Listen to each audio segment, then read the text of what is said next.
Okay, you all, I'm live. Listen, since I'm at the gas pump, I have a lot of time, a lot more time now for conversation. I think it just heard my clicker click, but I want to say this real quick as I'm filling up. And I'm not filling up to show you gas prices, right? To show you the price at the pump. At this point, it is what it is. But I want to say this: God has not changed His mind, right? God has not changed His mind. Actually, I just heard. Give me a second. A live stream on this from Shula King, and his topic was the what he covered was a little different, but the topic of the live stream is going to be the same. God has not changed His mind. This is what I want to say, people. Stop praying for about the problems and start praying for God to reveal to you what the answer is. If we look at the prayer model of God, we will see that God always prayed about the answer, never the problem. Number one, you've been taught the wrong way to pray in most religious institutions, praying about the problem all the time. You know, Lord, pay my bills. Lord, give me a better job. Lord, give me an increase on my job. Start praying about the answers. Lord, what is the answer to, give me a second. Do me a favor. Put my cap on for me. And it's finished on. Put my cap on for me so it's finished on. You do, Mr. Willis. Come give me a hug. Because I'm actually on my live stream. That's why I want to get out of my car. And don't you try to do nothing because I got you on camera. You stop. You don't put it on for me. All right, thank you. This is my old man, Mr. Willis. But anyway, God has not changed His mind. He has not changed His mind. Deuteronomy 28 says, I give you the power to get wealth. Start praying about the answers. God has not changed His mind, even about this economy. Even about this economy, people, study history. What made King Solomon and people rich and wealthy in the Bible? Give me a second. You doing all right? I didn't even ask you how you was doing. I'm doing good. Yeah. I can't really just talk to you like I want to. I got my camera on. It's a vision.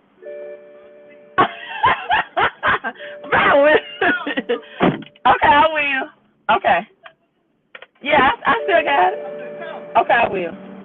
I had to speak first. I didn't want him doing something for me, and I forgot I didn't even speak to him, ask him how his life was going. But listen, God has not changed His mind. He said He gave you the power to get wealth in Deuteronomy 28. That it is what it is.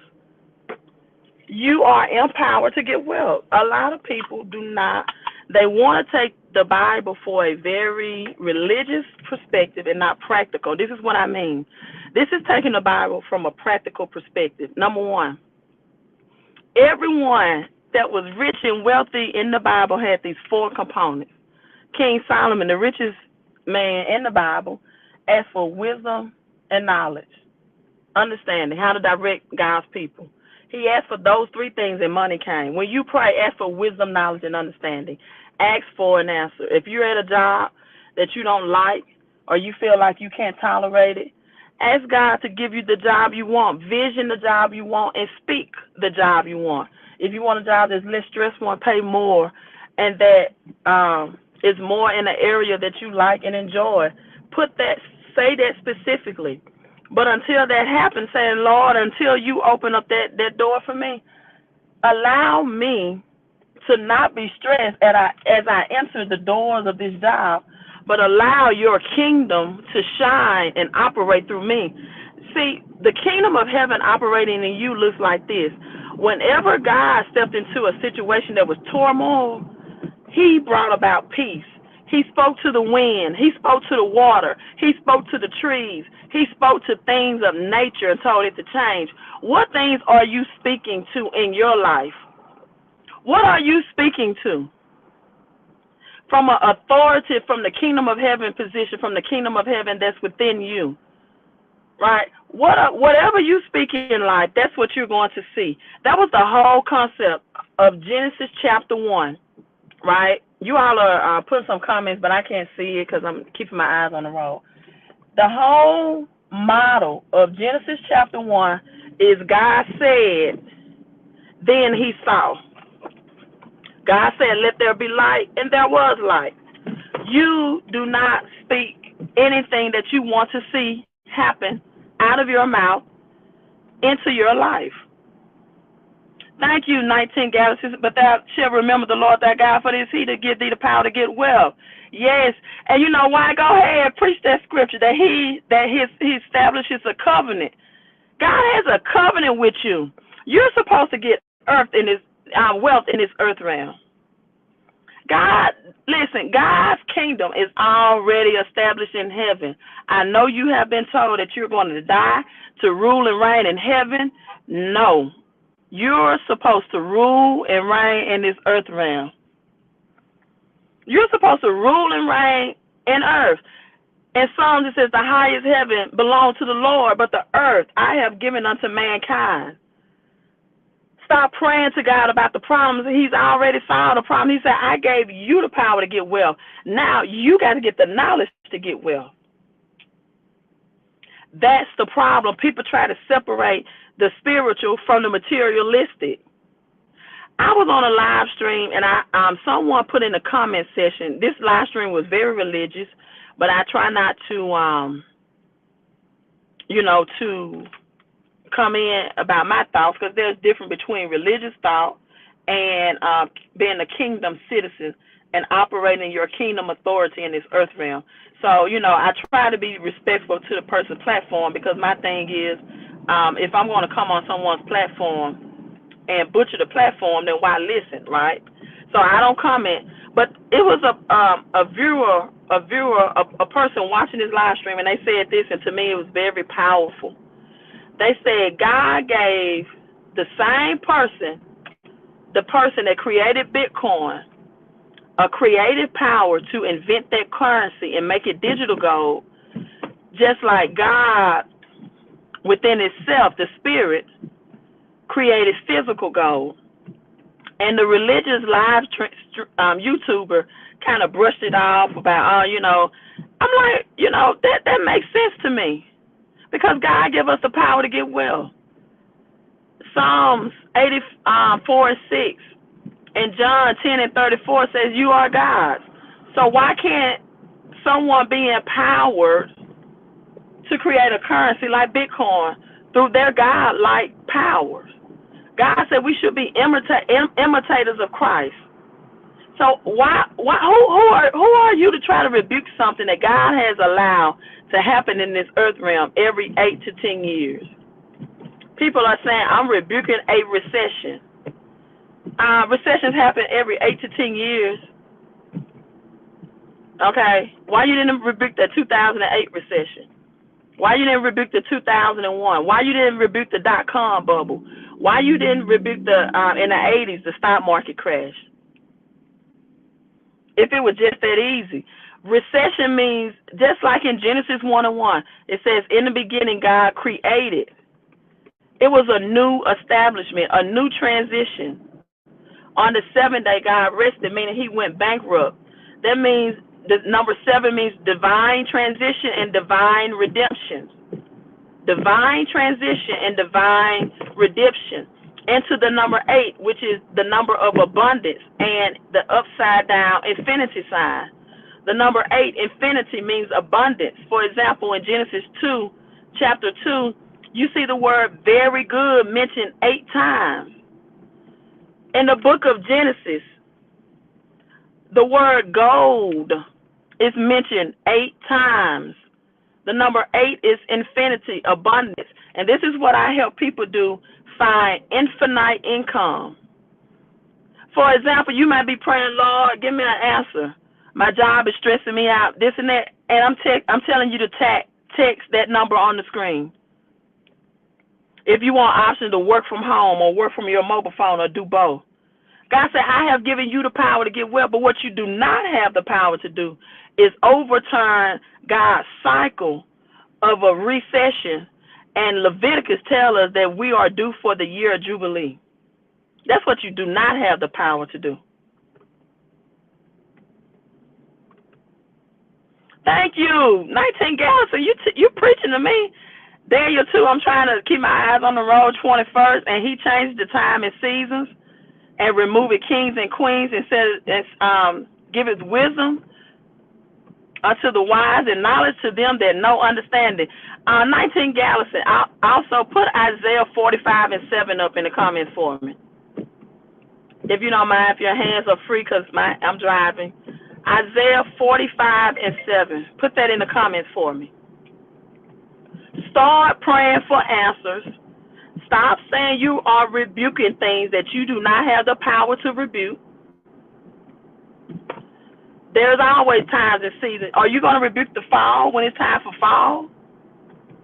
Are you going to rebuke the winter when it's time for winter? Are you going to rebuke spring when it's time for springtime? As long as the earth remains seed time and harvest, will always be here. Your seed is your words. What are you saying? Whatever you say is what you're going to harvest. And whatever action you take behind your words is going to determine your harvest. You cannot rebuke times and seasons. You can't rebuke things that have been destined from the beginning of time. You should pray for them. Thank you, 19 Galaxies. Make sure you subscribe to the channel. I form the light and create the darkness. I make peace and create evil. Yes, that's it. Recessions have been here from look, there's always been a time period, just like in Leviticus 25 and in the Old Testament. You were to work 6 years. 6 is the number of man. 6 is the number of man. It's also the number of beasts. On the 6th day, God created man, and he also created the wild beast. That means that reptilian point.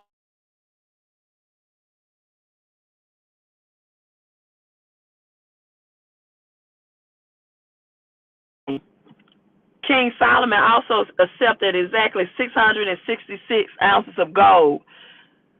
So 666 is also a representation of a currency system, a monetary system created by man that can be used for both good and evil. So with that being said, if God says, I created the light and the darkness, both the good and the evil, that means I created both prosperous time, and then I can allow the recession and the recession time. Who told you you should be trying to rebuke that? Who told you that you should be trying to rebuke that? Why not prepare? 1 Kings 17, I said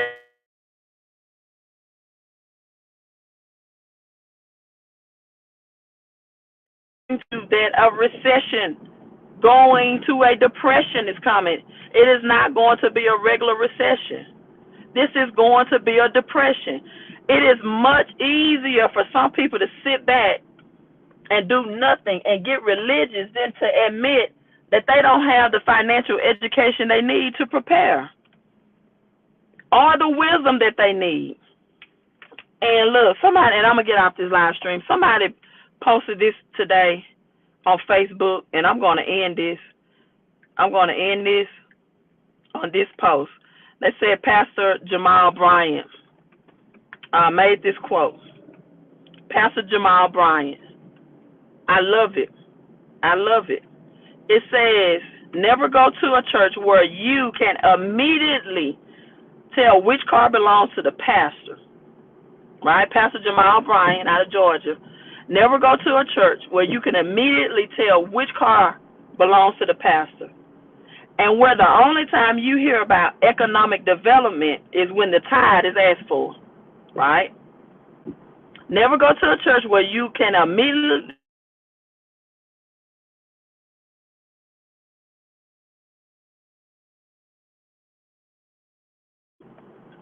If you're telling me my pastor drives a dilapidated car, or my pastor drives a old beat up vehicle, I feel sorry for you, because I'm not going to a church that will preach me into poverty.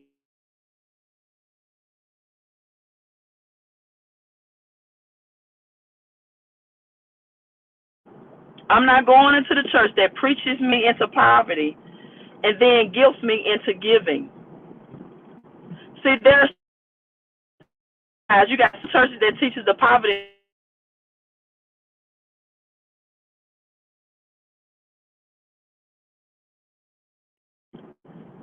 They will ask only for the 10%, but they won't help you understand how to multiply the 90%.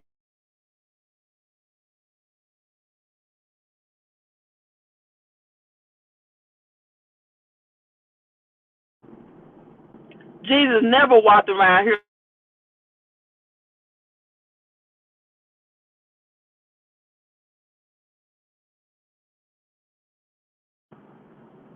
But on the other side of the equation, number two, Jesus never looked like poverty. But number two, you got some preachers that look like prosperity, and then the congregation looks like poverty. No, it's commonwealth prosperity in the true kingdom of God.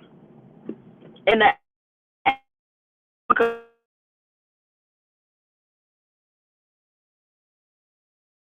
gave to the church, gave to each other. There was no lack. There was no poverty. That's what commonwealth prosperity is, right? So you shouldn't be going to a church with a poverty preacher when prosperity is all through the Bible. And I said four things that everyone that was prosperous in the Bible had: wisdom, knowledge, and understanding about the world's monetary system, and had a business. Our disciples were businessmen. Even Lydia, she was a woman who was very rich and wealthy. She sold purple linen. The Proverbs 31st woman had about 9 jobs. Paul, the Apostle Paul, was a tent maker. Peter had a fisherman's business. If you don't have a business, you're not even on your way to financial freedom and deliverance. If you have a paycheck, and if you're self-employed, and you don't have a home-based business that has over 475 tax deductions, you are not serious about financial freedom or time freedom. Every disciple of Jesus, he had accountants follow him. He had Luke the physician. These were business people. He didn't go out to seek religious people. Right? No, it's my signal. So I'm going to stop live streaming because I don't know, it goes in and out. But, I just want to make that quick live. It's me, 19th Galaxy. When I get home, I may redo the live stream, right? Because it's going in and out. It's not your signal, it's mine. So I'm going to log off. I'm like, a turn away from my house.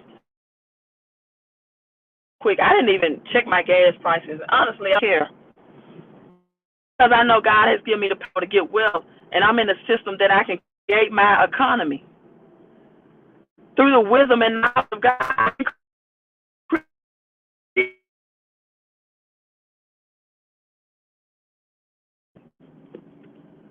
through the practical steps in the Bible about money and prosperity, over 800 scriptures, I can create my economy. I'm logging out because my signal is bad. 19th Galaxy, make sure you're subscribed to the channel. And everyone that said hello, give a thumbs up, right? But I'm going to log off because I know it's going in and out. Queen out.